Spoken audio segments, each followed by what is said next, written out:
One day after two whistleblowers raised concerns about testing procedures inside some Nashville high schools, the district continues to insist it has found no signs of cheating. But one testing expert says a plan the district came up with supposedly to help students may also help bureaucrats to mask the real problems in those schools. News Channel 5 Chief Investigative Reporter Phil Williams has been digging into the issue. Because we don't have access to student records, it's tough to settle the question, is it cheating or something less sinister? Still, it does raise the question, can the public trust the message when the school system brags about its test scores? No forms of encouragement, no forms of tutoring. 2 years ago, Brenda C's granddaughter was a student at Nashville's Hunters Lane High School. Her course load included English 1 and Algebra 1, both courses that she would need to graduate. She didn't have an AB average, but she was passing the class. But C says when the second semester came around, someone at Hunters Lane pulled her granddaughter from both classes without ever telling her why. I was not even aware that she had been moved. So you had no idea? No.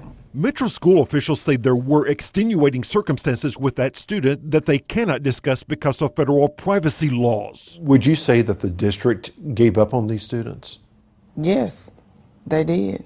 But these former high school guidance counselors, both still employed by Metro, say that wasn't uncommon. They say some schools pulled some struggling students from classes that had state-mandated end-of-course exams, the same exams that are used to measure how well the schools are performing. Why would they do that? The only reason is because they want their scores to go up. That's the only reason. So we're talking about thousands of lives, thousands of young people who will be better prepared for success in life. Chief Academic Officer Jay Steele, the architect of the city's high school program, refused to go on camera to answer our questions. But school officials insisted what they did was in the best interest of students who needed extra help. Under a policy implemented in 2014, schools could pull students who failed the fall semester of a class, put them in independent study for so-called credit recovery in the spring, expecting that they would make up the second half of the course sometime later. That's when they would finally get around to the end-of-course exam. The Tennessee Department of Education says that would not violate their rules. That educators feel that they need to boost those scores by hook or by crook. We reached out to Bob Schaefer with the testing watchdog group Fair Test. His analysis of Metro's explanation. We would call it gamesmanship, manipulating test scores so that the district's educational policies appear to be a bit better. So then what I did is I pulled the rosters from. And former guidance counselor Kelly Brown had evidence that last year, as Pearl Cone High School faced the risk of a state takeover, the enrollment in independent study went from 3 classes with 47 students in the fall to 11 classes with 119 students in the spring, as students were moved out of those critical classes. As a result, at test time, the percentage of students passing Algebra 1 almost doubled. Algebra 2 proficiency was more than 5 times the previous year. But any students who were pulled out of those classes disappeared from the stats. It's a two-edged sword. On the one hand, it may help some students who will have more time and more teaching. At the same time, those very policies will make this district look better by taking out likely low scores from the pool of students. True gains would involve making sure that every student tested. Shona West and Kelly Brown say they've uncovered examples of where students were pulled from classes even though they had passed the first semester.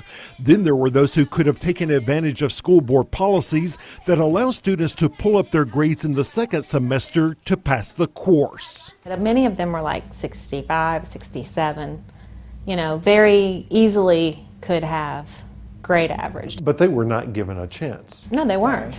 They weren't given the chance. Among them, a male student identified to us as student H was enrolled in English 2 at Pearl Cone in 2013-14. He did fail the first semester with a 66, but then he pulled his grades up to an 84 in the third quarter. Still, his practice test predicted he might not pass the end-of-course exam that's so important for the school's ratings. That's when he was pulled from the class. The behaviors you described go quite a bit further and appear to cross the ethical line. Schaefer says if students really have been pulled from classes just to help paint a rosy picture of what's going on inside the school, that's more than gamesmanship. If you're denying kids education in order to make the scores look better, you're cheating the kids, you're cheating taxpayers, you're cheating the public.